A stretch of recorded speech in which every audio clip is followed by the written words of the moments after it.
What if we can positively impact society by reshaping the mindsets of young men? And while we're at it, let me ask you, what does it mean to be a man?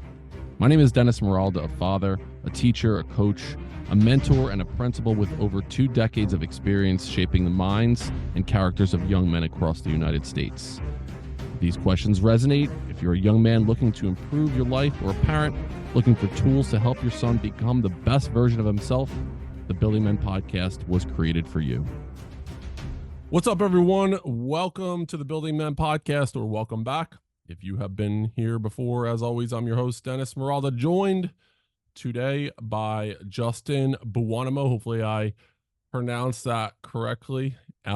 Justin, good to have you here, man. Justin is he's the host of the Holistic Hustle podcast, where he talks about his personal brand, what he does. He also works with the Journey to Financial Freedom. We'll get all into that good stuff, what he's doing, and if you are a young man listening or the parent of a young man, how his message should be a part of your everyday life. What's up, man? Good to talk to you today, Justin. Appreciate you being here.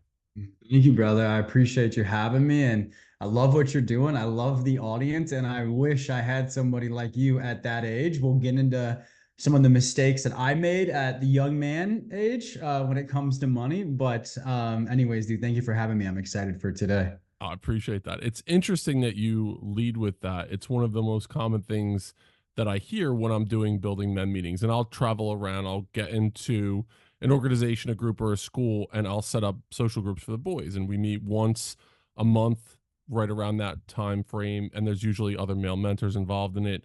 And when young men are seeing men talk, I'm a high school sophomore, junior, and I'm seeing men communicate about things that are going on in their life. The guys say to the young men, I wish I had something like this when I was your age. Like, I wish this was available to me when I was going through the trials and tribulations. So let's start there. Let's take the time machine back. You as a young man, you're middle school, your high school age range. You're like, I wish I had something like that. So who were you when you were growing up in that middle high school age range? So personally, I was a big time athlete. Both my parents were awesome athletes in high school and throughout childhood. And then my siblings and my sister, I'm the youngest of three. And so I've got a sister who's 2 years older than me and a brother who's 9 years older than me. And played sports growing up. We're very hardworking, disciplined people. And, my parents were successful in their own right too, as well. But when I turned 10 years old, my parents actually filed for bankruptcy. It was either the first or the second time by that point. And for many other reasons, but this being one of them, they got a divorce shortly after that. We lost both of our cars and our house. And when my parents moved, they obviously their credit was shot from filing for bankruptcy. So they had to go to rental properties.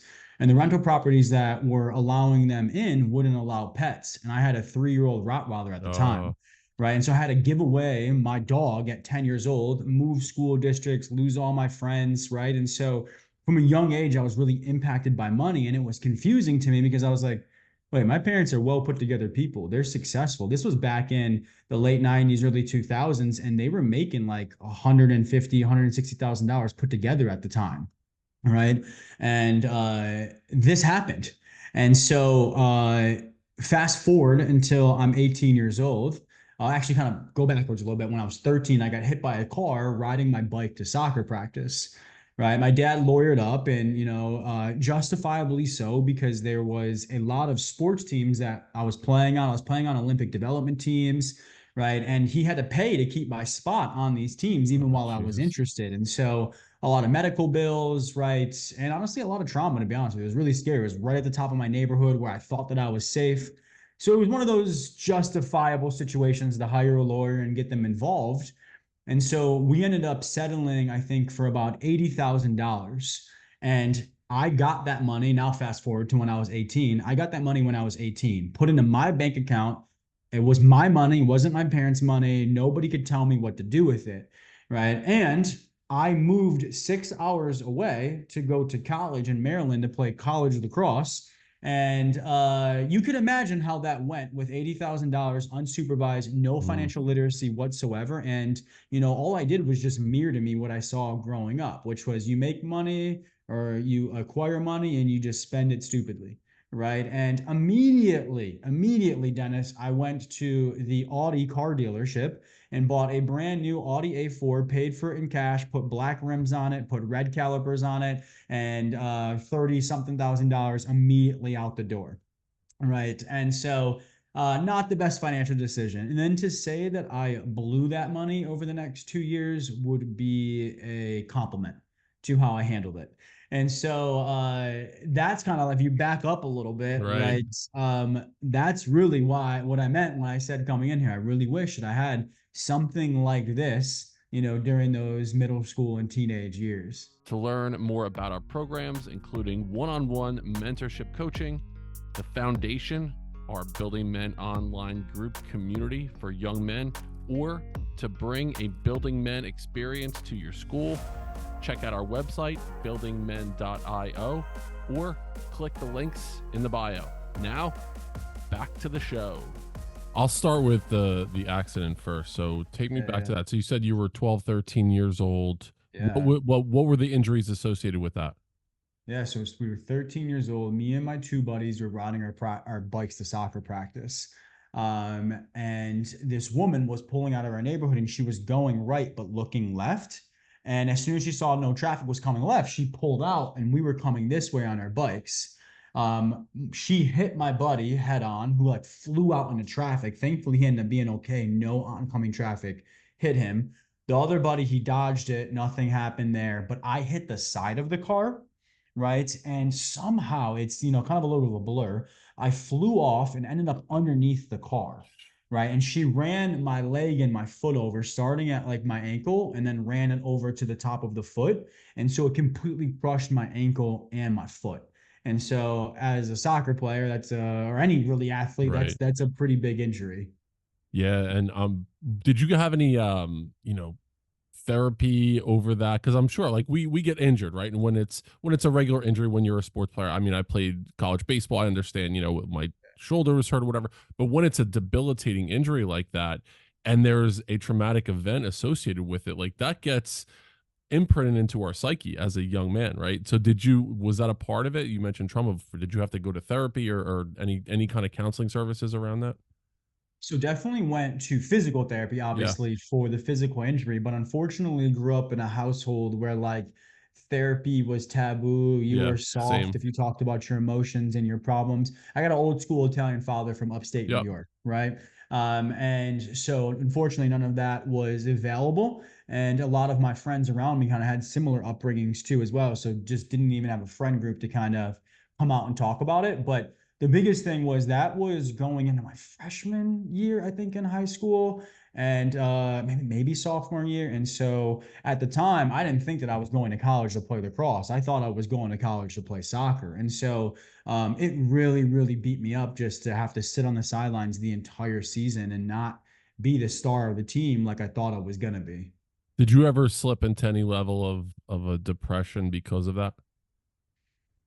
I would say more so anger, Okay. right? I would get into a lot of arguments with people about my skill level. Since I couldn't prove it, I had to talk about it, right? And so a lot of posturing, proving, and protecting, because since I couldn't act with my mouth and my words, since I Yep. couldn't go out there and do it with my actions, which was, I think, really frustrating for me because it didn't feel right, but I didn't know how else to, I guess, protect my level of skill and who I thought I was. Yeah, I hear you. And growing up in a family, it was a blue collar family. My father was an Italian guy who there was no talking of feelings whatsoever. Yep. Right? It was rub some dirt on it, stop being such a pussy. That was how I was raised as well. So I feel it there. Definitely can connect you in that way.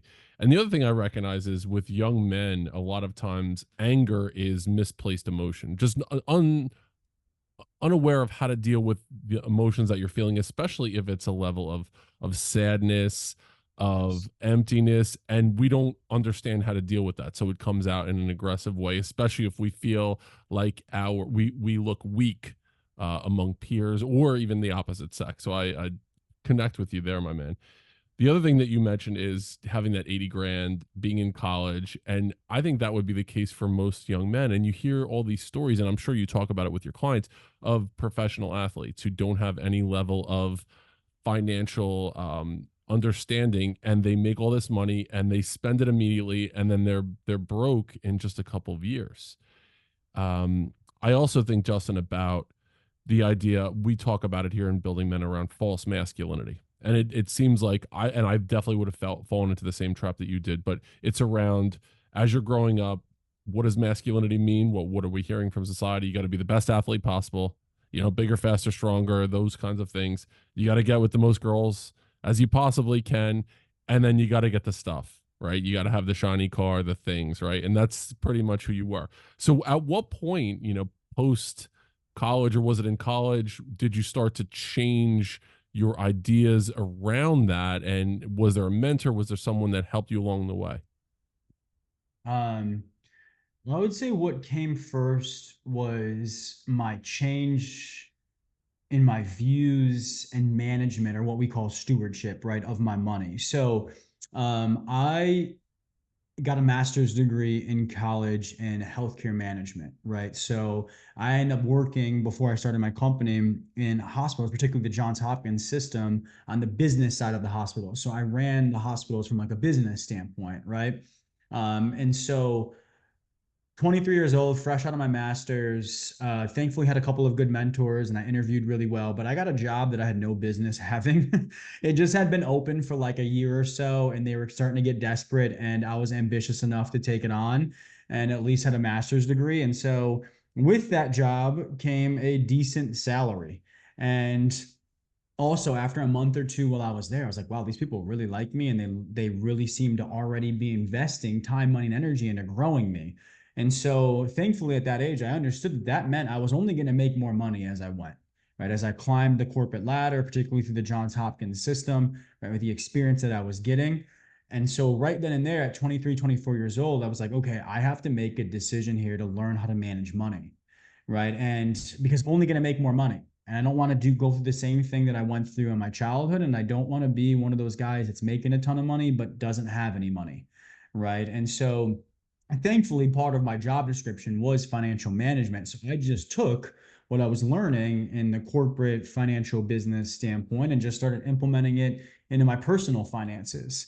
And so had been really starting to take better care of and make changes in my finances around 23, 24 years old, right? But it took me a long time to grow up holistically on the rest of everything else you mentioned, meaning for up until probably about 2 years ago, when I started working with my mentor, who I'll get to here in a second, I constantly thought that I gained people's love and acceptance through my accolades, accomplishments, and Mm-hmm. achievements, right? And if I wasn't accomplishing and achieving, then I wasn't going to be accepted and loved by other people, right? And I met a mentor a couple of years ago by the name of Jake Kaufman.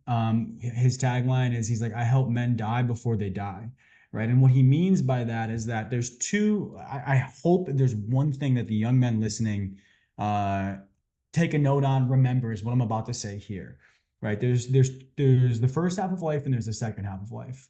Right. The first half of life is all about making a name for yourself through accolades, accomplishments, and achievements, and creating what we call the false self. Right. And the second half of life is dying to that false self and just simply living for God. Right. And so it's necessary to go through that in the first half of life.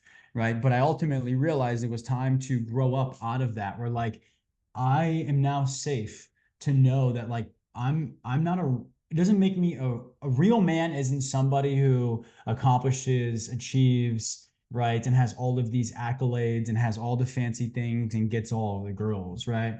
A real man is just somebody who grows into his most authentic version of himself, right? And a lot of times that means expressing your emotions, being vulnerable. And what my mentor said to me when I first met him, he's like, this is gonna sound crazy, but he's like, weakness is the answer.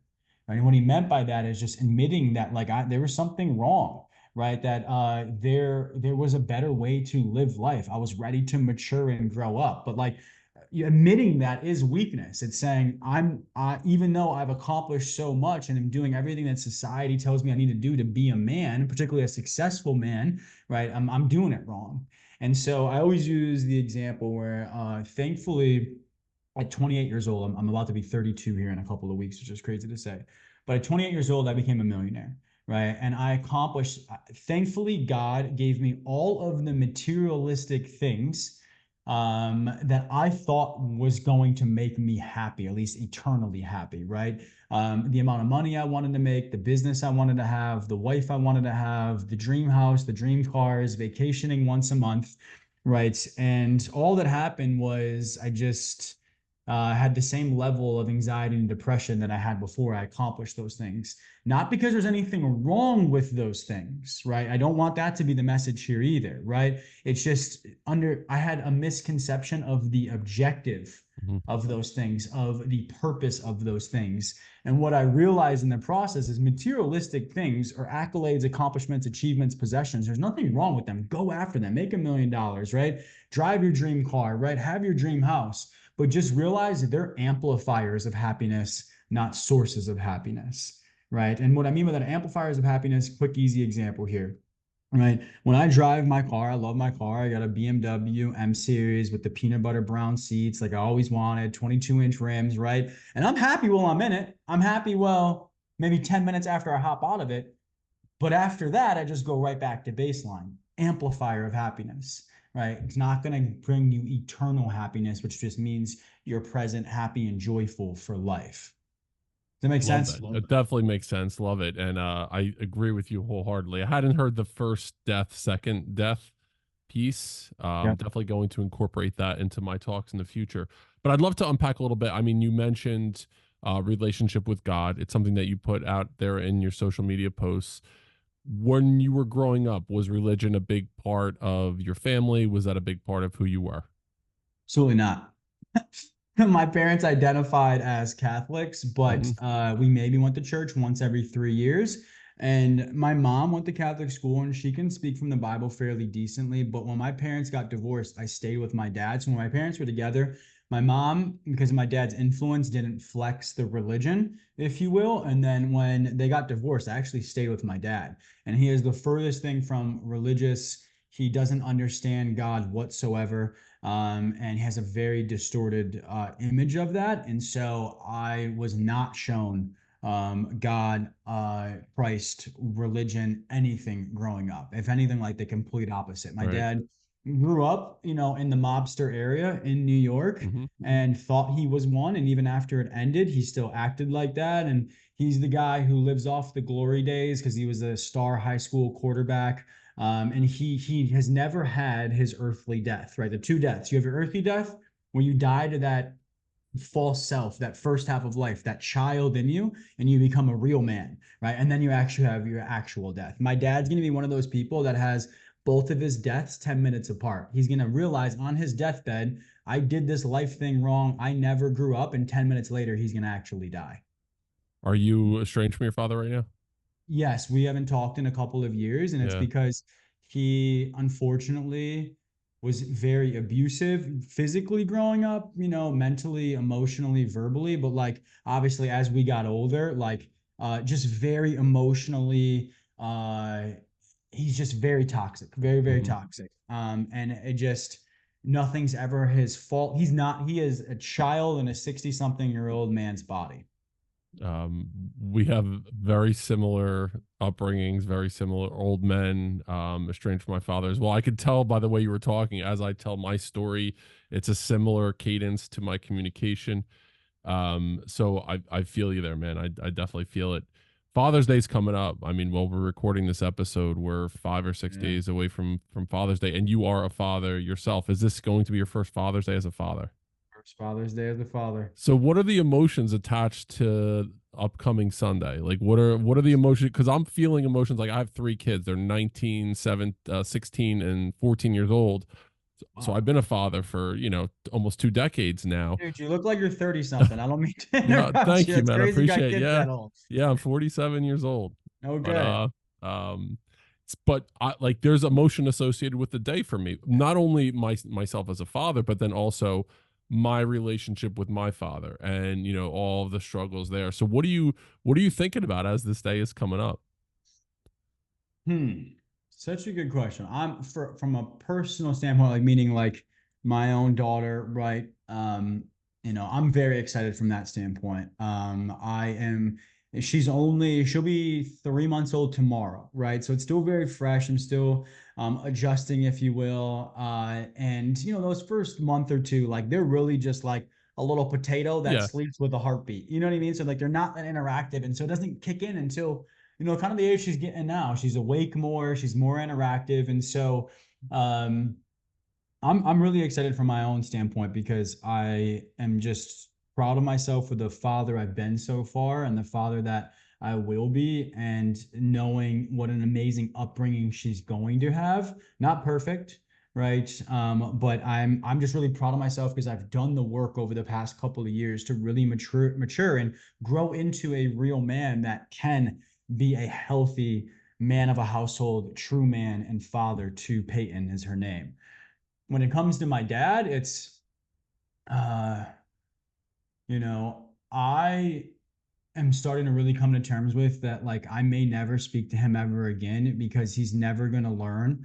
A lot of the reasons why we don't talk to him anymore, my sister as well, he doesn't think that he's wrong for it. He doesn't think it's his fault, and he has shown no signs of maturing or growing whatsoever. I've never heard the man in my life ever say the words, "I'm sorry, I'm wrong," let alone it's one thing to say it, it's another thing to embody it and actually change.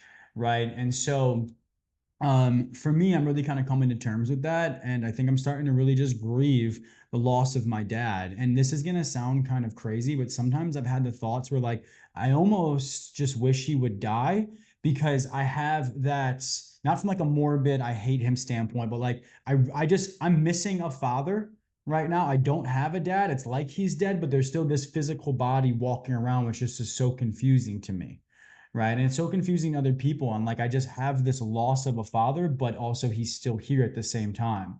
And even if I was to forgive him and let him back in, he's not mature enough to understand boundaries. Like, hey, Right. dude, you and I don't have that father son relationship. Like, I'm just letting you back in slowly. I'll call you when I want to call you. And by the way, you're nowhere near allowed around my kids. He's not mature enough to understand that, right? He still doesn't, he, like people close to him, he still doesn't even tell them that like I don't talk to him, right? He still acts like everything's fine. Like it's a serious sense of delusion, and so it's frustrating for me if that makes sense. And obviously, I wish things were different.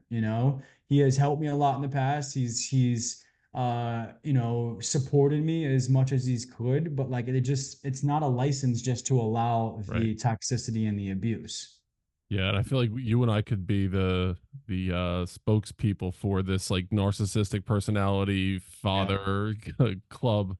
All the things that you say definitely resonate with me. And one thing that I love is the intentionality around raising Peyton. Right? It's like like the way that you're living your life is in a very intentional way right now. So as you're thinking about the father, the man that you want to be, and it is, I remember, I remember the 3 month old thing, and then I remember when they take the first steps and all of a sudden you hear daddy for the first time. There's like those little things as you're going through it is like to really soak in those moments. And people tell you all the time they grow up quickly, which is the truth, but you never know. I mean, you'll remember the firsts, and I think of whenever I think about this with myself, I get a little emotional. You remember remember the first steps, you remember the first time that they say your name, you remember the first, time they do something in sports, the first, daddy daughter dance that you go to.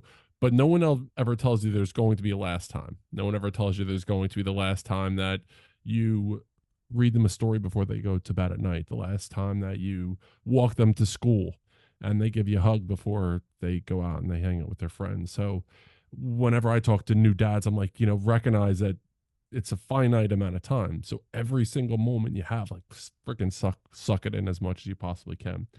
So with that being said, when you think about yourself as a father, what are certain things that you want to be certain that this is important? Like, my daughter Peyton needs to know this as she's growing up, that my father never taught me, that it's so important for me to teach her these couple things. What would they be? Mm. It's okay to be weak. It's okay to admit when you're wrong, right? I think that's the biggest thing that I learned from my dad. It was never my fault. Like, it was never his fault, never my fault. Like, and my dad, I always say he raised a superstar, not a teammate. For the majority of the sports teams that I was on, I was the best player and I was rarely ever the captain. Hmm. Right. And so I think that says a ton right there. Yep. I was my own worst enemy. I was a walking self-inflicted wound because I just didn't know how to take ownership for my actions, particularly my mistakes.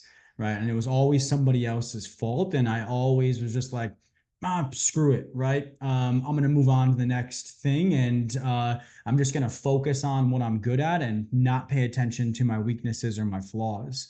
Up until finding my wife, I was in like, from high school until finding my wife when I was 27. I was in 4 serious relationships with 4 fantastic girls. Every single one of them broke up with me for the same exact reasons, right? And it was because I could never admit that I was the problem, right? I just went to the next relationship and just did the same thing, right? And uh, I think the other thing too is, my mentor he's been talking to me about it for years. He's like, you got nothing to prove, nothing to posture, nothing to protect, right? Just be you, Hmm. just be you. And so I think those are just some things that, came to mind, authentically as you asked me that question. Yeah, I appreciate that, and it definitely resonated as a former athlete, and then I coached varsity sports. When you said you were the best player on the team and not a captain, and I knew exactly the player you were. I mean, I could definitely paint a picture there.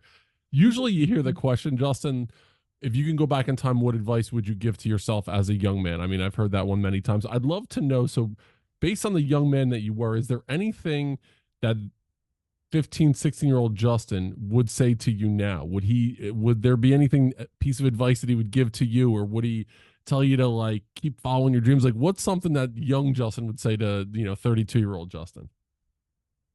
Wow, I've never been asked that before.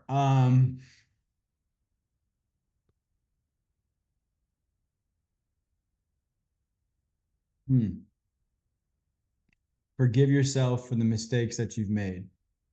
I though my parents were good people, I wasn't really around my mom a lot, who was the better parent. I just stayed with my dad when they got divorced, right? Because my mom never told me really what happened. She said, one day you'll understand, right? And when I turned 18 or 19 years old, it clicked and I really understood why she left him. But I hated her until then. Yeah. Right. And what happened is I wasn't around the better parent, if you will. I was around the toxic one. Right. And because of that, like I made so many mistakes. I got myself into so much shit. A lot of things just egotistically, right? And a lot of things that I carry shame and guilt around still to this day. Right. But I'm learning to forgive myself. And I think that 16-year-old me would just tell 32-year-old me, hey man, you did a bunch of stuff that honestly wasn't your fault. Right. And let it go. Forgive yourself. And then he'd probably tell you, like, listen, maybe don't buy that Audi. We would have done a lot more That'd with be the that second. Right 37. after we covered that first topic, Right. that'd be number It's two. number two. All Right. right. So I mentioned when we first got to know each other that I spend time in schools working with young men. Yeah. And in a school today, I was working with most of the boys there were juniors or sophomores or juniors in high school. And they're all in that range where they're working. And we talked about making a commitment over the summer. You have 2.5 months off of school. Don't just sleep until 11 o'clock every day, drink, smoke, watch porn, play video games. Like, don't let that be how your summer is defined. I said, and you have the idea, the poem If by Rudyard Kipling.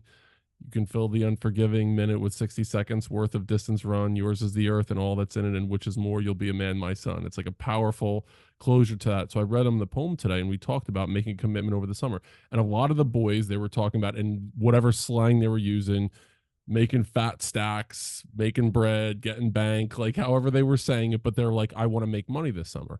And I said, okay, well, what's the goal then? Making money. Oh, I'm going to get a car. I'm going to do this. Like, it was all about getting the stuff. So if you could give these guys a piece of advice right now, so say they're making money over the summer where they, by the end of the summer, they have uh 4 or 5 grand. They're able to make that money over the summer, 5 grand they have saved up over the summer, and you're 17 years old. If you can give them a piece of advice, what should they start doing now? Are there a couple steps as a 17-year-old? Is it getting, starting established in credit? Should they start looking into other things? Like, what would be a couple things you would tell these guys? So the first thing that comes to mind is to learn how to budget, right? Learn how to invest and start establishing credit. So I'll break each one down, Mm-hmm. right?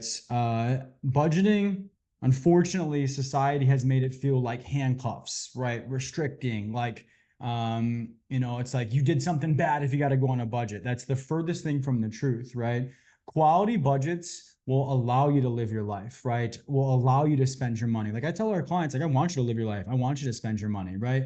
But in a calculated, controlled, and confident fashion, right? And when you do that, you can also make financial progress at the same time, right? And so the biggest thing I would tell them as they're hearing this, budgets allow you to live an and life, not an or life. An or life is save money or spend money, invest money, right? And be smart with my money, or go and buy things and do things I want to do. You can do both at the same time.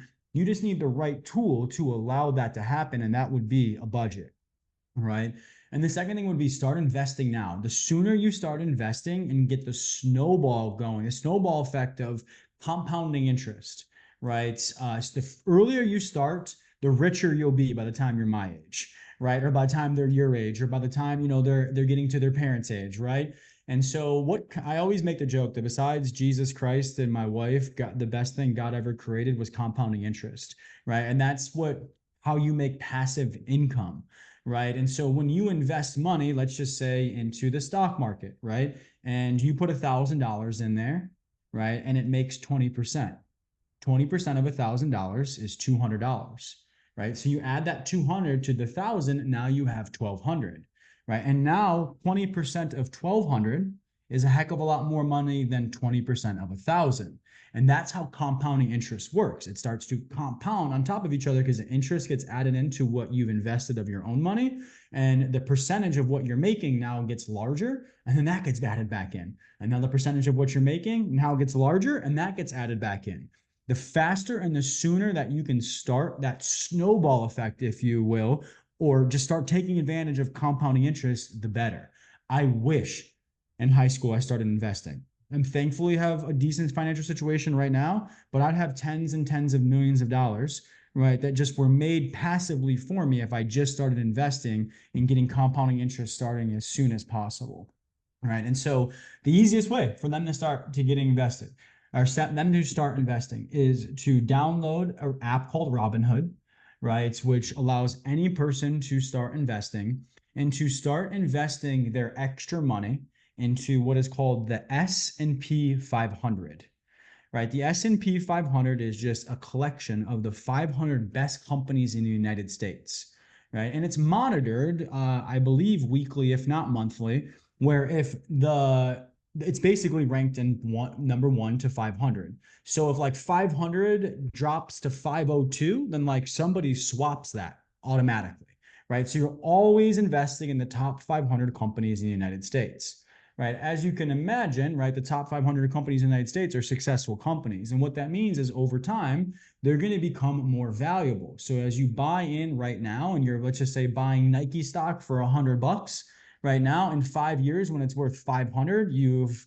5 times your money, right? And so whatever extra money that you have, right, outside of spending on a few things that you may want, right? So you can learn balance, you can learn budget, you can learn an and life early on, but utilize as much money as you possibly can to invest in the S&P 500 and let it sit there over the years. And you'll just make money while you sleep. You'll make money while you go to school. You'll make money while you're eating, right? If you're listening to this podcast as you're out for a walk, you're just making money, hanging out, right? And so that would be the second thing. And then the third thing would be to build credit, right? If you can open up a credit card right now and use it for expenses that you already have, right? I'm not saying go to the mall and ball out the Louis Mm-hmm. Vuitton store. Do not go buy the new gaming system that you don't have money to pay back, right? Like you're going to go to the gas station and probably fill your car, right? You're going to eat out with your buddies, at the restaurants a couple of times. You might have a gym membership, right? You might have you might buy some books off Amazon, right? Like you're already spending money. You might as well utilize the credit card to spend that money, pay it off immediately, and start building your credit right now, right? And by the time that they graduate college, let alone high school, right? They'll probably have a credit score in the 700s just by following that, right? And so if you understand an or life by budgeting, right, and life, excuse me, by budgeting, if you start to invest now in the S&P 500 and start to build your credit, in a couple of years, again, when you graduate high school, let alone college, you'll be in a better financial situation than 95% of Americans. What about kids that are like, oh, I want to invest in NFTs or cryptocurrency? What's your advice to them? Hmm. I would ask them why.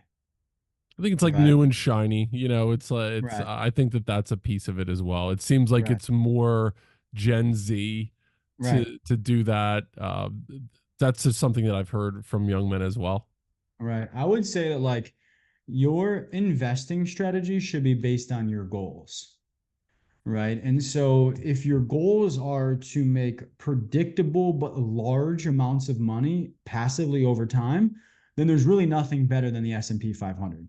Right. There's over the past 25 or 35 years, it's grown on average at a 10% rate per year.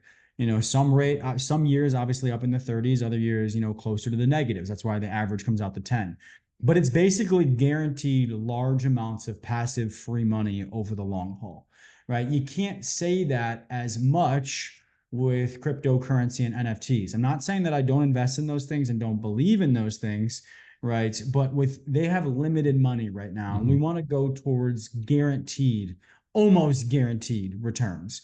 And the S&P 500 over the next 10, 20, 30 years is just about a guaranteed large return on investment, right? I can't say those for the other things. Right. I've heard a lot around the time to take the risks are when you're in your late teens, early 20s. If you're going to take a risk, that's the time to do it because you have a lot more time. For me to take a huge financial risk right now, a couple of years away from 50, that's a challenge. That's not the right time. I need to be playing it much more conservatively right now. How do you talk to kids about, well, they want to take a risk and try, putting a couple more bucks into a stock that has a chance to boom, but it also has a chance to bust? Yeah. I think just be okay with know your risk and be okay with it. Right. So there really is limited risk. It's like you've got $3,000 you're trying to invest, like, and you're 16 years old with no kids and you have no bills, then really your only risk is losing that $3,000 that you could probably earn back if you just go pick up a few more shifts. So I'm cool with it. I just even older people, I just tell them like, just understand the risk and be okay with it, right? And ultimately make sure the reward outweighs the risk, Right. though. You know, So the other group of people that are listening to this podcast are the parents of those kids that I was talking about, right? And so they're in a different space. So now they have the mortgage, they have the two car payments, they got the kid in college. They're still trying to go to Disneyland once a year for the kid. Like those that's the other group of people. Is there any different advice that you would give to parents that are in their late 40s, early 50s? They're raising a teenage son. Is there any advice that you would give to them that's different?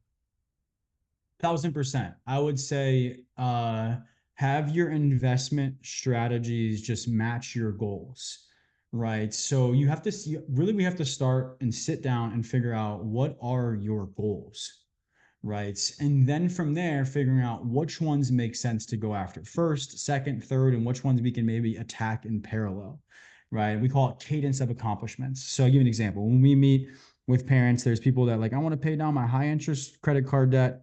I want to buy a house or a rental property, right? And I want to start maxing out my 401k. Great.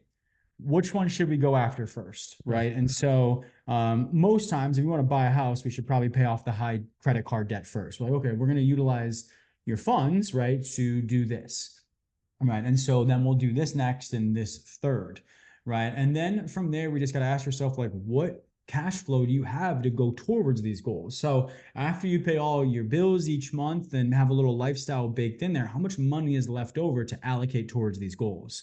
So understanding the goals and then how much money we have left over each month to go towards these goals will ultimately dictate the strategy. Because there's no cookie cutter approach to finances, Dennis. I tell people that all the time. Like I could sit here and give people blanket general advice and it might get them some decent results, but there's a massive difference between decent and optimal, right? And that gap is extremely costly, not even just money wise. So what you want to do is understand what we call your unique variables. What make you different? Your age, where you live, what are your goals, what are your fears, right? How much do you make a year? What do you do for a living, right?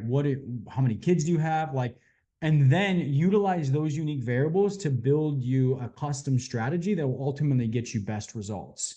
Right. And so honestly, like if I could take everything back that I just said before that, my biggest advice to the parents would be understand your unique variables and then build your financial strategy around that. Because what works for you might not work for the next Right. person. What works for me might not be best for them. Right. And stop listening to your uncle at the barbecue who has no financial experience whatsoever. Right. And stop living out of fear. Ask yourself, not what if this happens, but out of fear, but what if this happens out of abundance? Right. Love that. And it's interesting. One of the things I tell my son is he decided to go to college. He's doing materials engineering as his major. But I told him, I had a conversation with him when he was about 16, 17 years old. And I said, listen, his name is Denny. Listen, Den, when you're making that decision, don't feel like you need to go to college. Like you have to go to college. It's not everyone's track in life. And if that's not your track, that's okay. But what I would say is be really intentional about what are your goals in life? Like start dialing in on those things. And if it is to potentially open up a business or do something, go and learn from someone who's doing it really well.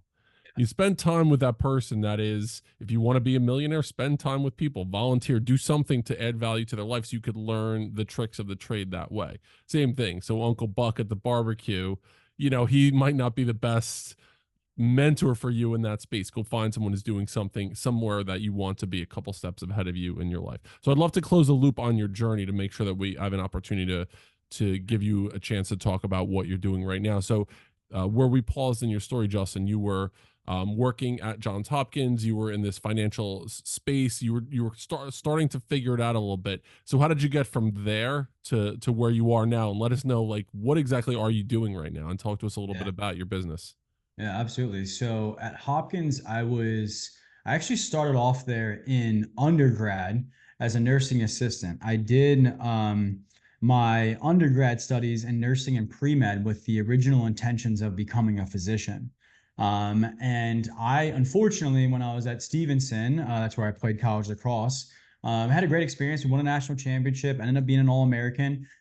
First team all conference. We won like 3 conference championships. So it was a good experience, but I tore my ACL 4 times while I was there. Right. And so the fourth time I ended up playing, it was like in November, right before my senior season started in January. So I didn't have any time to get surgery. And so I played with it torn, but I stuck around for an extra year to utilize one of my extra years of eligibility because obviously I had a ton getting injured that many times.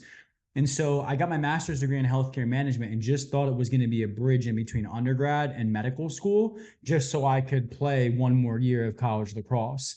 Right. But at the end of it, I was like, I actually really like this field. I don't have to go back to school any longer. I can make a similar amount as doctors and actually have a normal lifestyle 9 to 5, Monday through Friday. And that's kind of how I got into, the business side of hospitals. And so worked at Johns Hopkins Hospital then for about 2 years as a division administrator, and then transferred to one of our community hospitals and became the physician manager there at like, I think I was like 25, 26 years old, and became the physician manager where I was overseeing like just short of 1,000 doctors and had multi-million dollars in financial responsibility and reported directly to the president of the hospital. So Uh, it was an awesome experience for about 2 years, and I just learned so much. And then COVID hit, and I was working from home. And right before COVID hit, my wife and I, we went to Hawaii. And I was like, man, I need to figure out how to live my life on my own terms for the rest of my life. And I called my financial advisor, literally got off the beach when that vision hit me. It was like, screw this 9 to 5 thing. I'm gonna live life on my own terms. And I called him and I was like, when can I retire? And he ran a few numbers and he was like 56. At the time I was like 27. I was like, yeah, screw that. I'm not waiting that long. It's 30 years from now. And so I started listening to a ton of podcasts, reading a ton of books. Rich Dad, Poor Dad, which I highly recommend to anybody listening. Ed Milet's podcast. JLD, John Lee Dumas, Entrepreneurs on Fire, just so many books, so many podcasts. And one thing that really stuck out to me, they said, your business is at the intersection of your expertise and your passion, right? And so at the time, I had an expertise in finances and a passion for helping other people, particularly not go through what I went through growing up. And so August 2020 comes, I launch JFF, which is my business, Journey to Financial Freedom. And we do financial coaching for business owners. We started off as financial coaching for young families. But after a couple of years went by, we started to realize that like our favorite clients, they all had one thing in common, and the majority of them were entrepreneurs or business owners. And so we were like, let's just niche to that, right? Particularly because there's unlimited income that can be made as a business owner. And a lot of people know how to make money, but just about nobody knows how to manage it, right? So a lot of people making money, not a lot of people keeping money, right? And so our second year in business, we did 7 figures, right? Which was awesome. And then last year did it again, and on track to do it again this year too as well. I've got a team of about 11 people that work for me. We've got about a couple hundred clients around the world, and we're not where I want us to be, but we're having a ton of success right now. So it's kind of how I got into it. That's awesome, dude. The intersection of expertise and passion.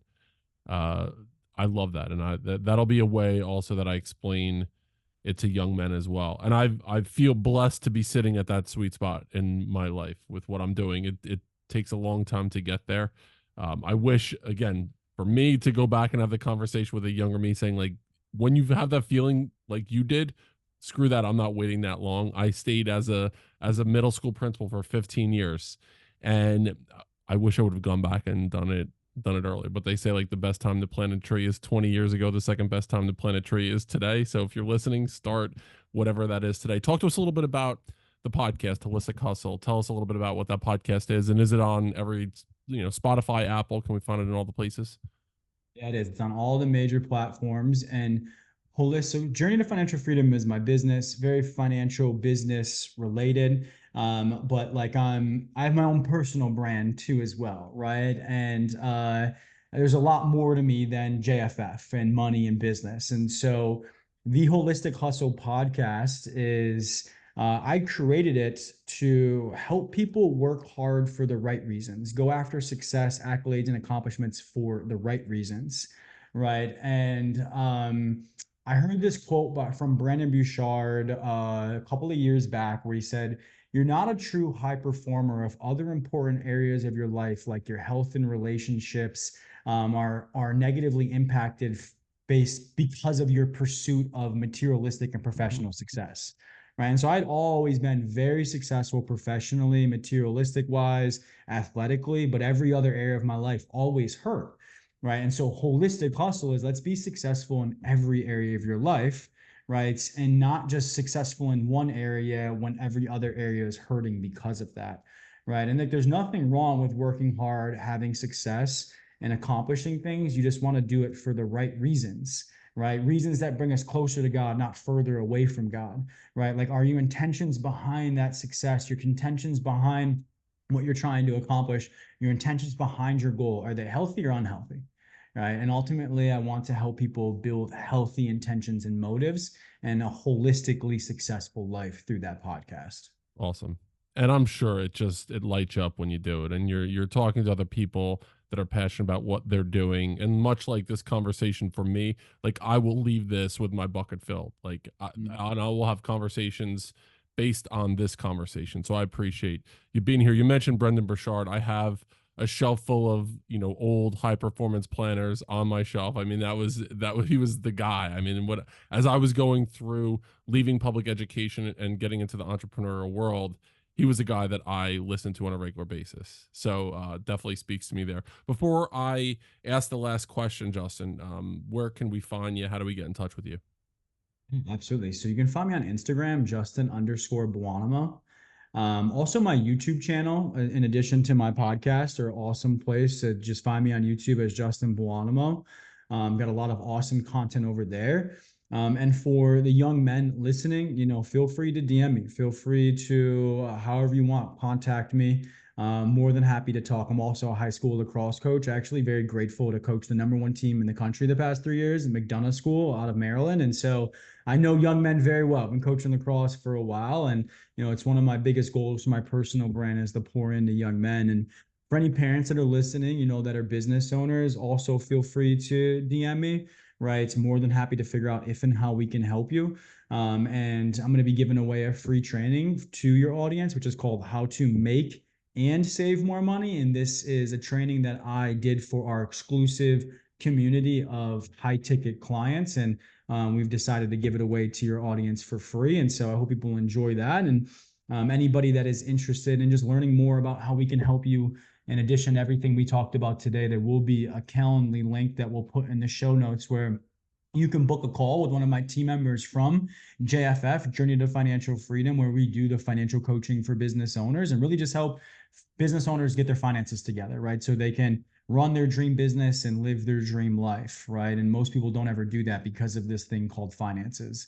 And so we figure out if and how we can help you and go from there. Appreciate it. We'll put all that in the show notes, like you mentioned. I appreciate the grateful for the opportunity for the audience.